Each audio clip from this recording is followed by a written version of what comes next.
For 10,000 years, this island kept its secret. Tonight, the secret wakes. He is not a monster. He is the king of a world that time forgot.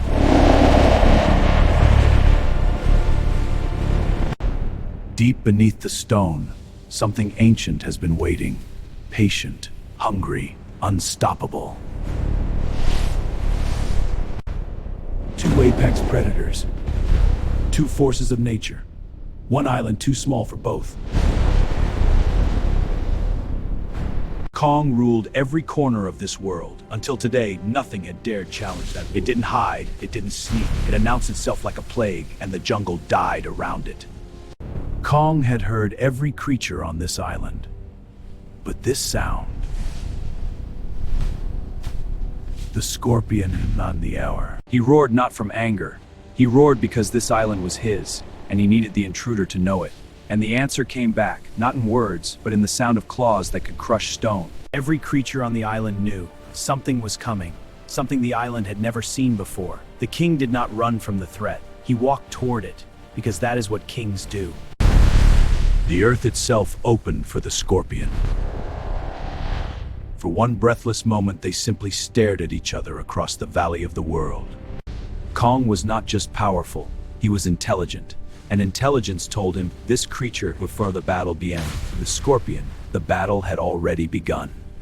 The first blow was thrown, not in anger, and the warning did not stop them.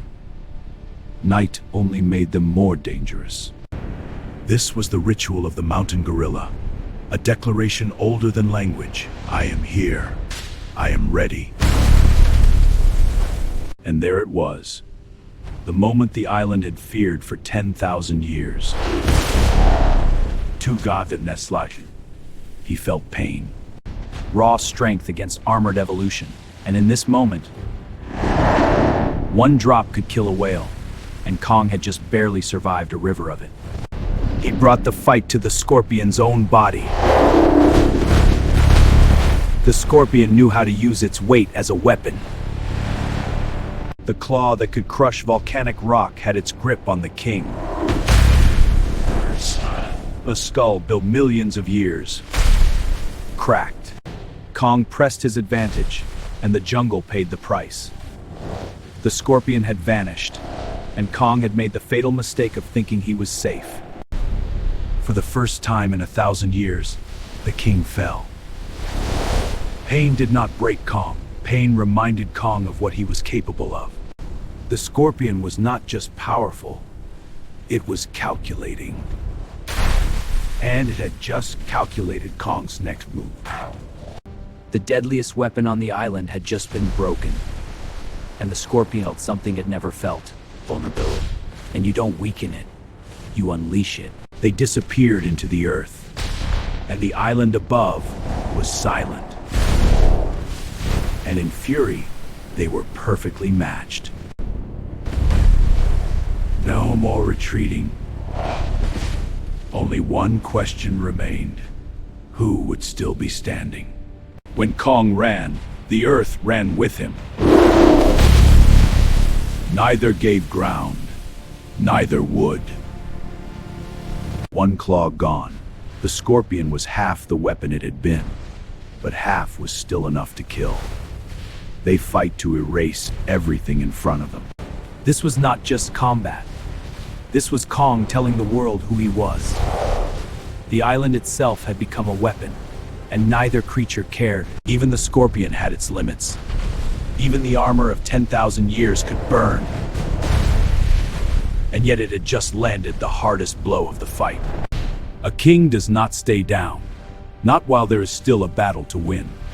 When your body becomes a weapon, the world becomes your arsenal. The poison was in him now.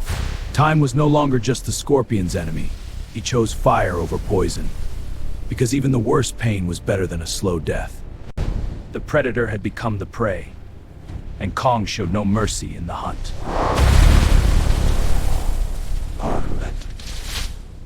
It could not win. It knew it could not win. And still it stood, because monsters do not know how to surrender. Two absolute forces. Not gently, the way mountains fall, with everything it had, until the very end. The fight was over, and Kong, with a sound, was not just it was the sound of a king in his world. The island had chosen. It had always chosen. There was only ever one king here. Rain doesn't care about battles. Rain just falls, on the winner and the loser alike. Even in Dome. Even the last ninth. A silence that tastes of smoke and stone. Kong walked through it, still standing. The island heals because islands always heal. The fight is over. And this island would remember what happened here for 10,000 years more. From the sky, nothing had changed. It was over. Its war was onal, and owned by one creature. He had won the battle, but the island had just told him, the war rests. They can't. Something always comes to test the throne. One scorpion had nearly killed the greatest creature that ever lived. There were dozens now, and they would fight them all, because that is the price of being king. He didn't just fight with his body. He fought with the island. He didn't destroy them all. He did something smarter. He buried the threat. For now. He stood above the grave of the threat. And his message was simple. Not today. Not ever. This island is mine. The sun rose on the island as it always had. As it always would. With one creature at the top of everything. The king endures. They came back because he was there. He was always the reason they felt safe. The king What does a king think about when the battle is over? Perhaps, what comes next? In time, the jungle would cover it completely, but the island would never forget. The trees grew differently from that day forward, shaped by the shockwaves of their battle. Every scar is a story. Every story says the same thing: he survived. He always survives.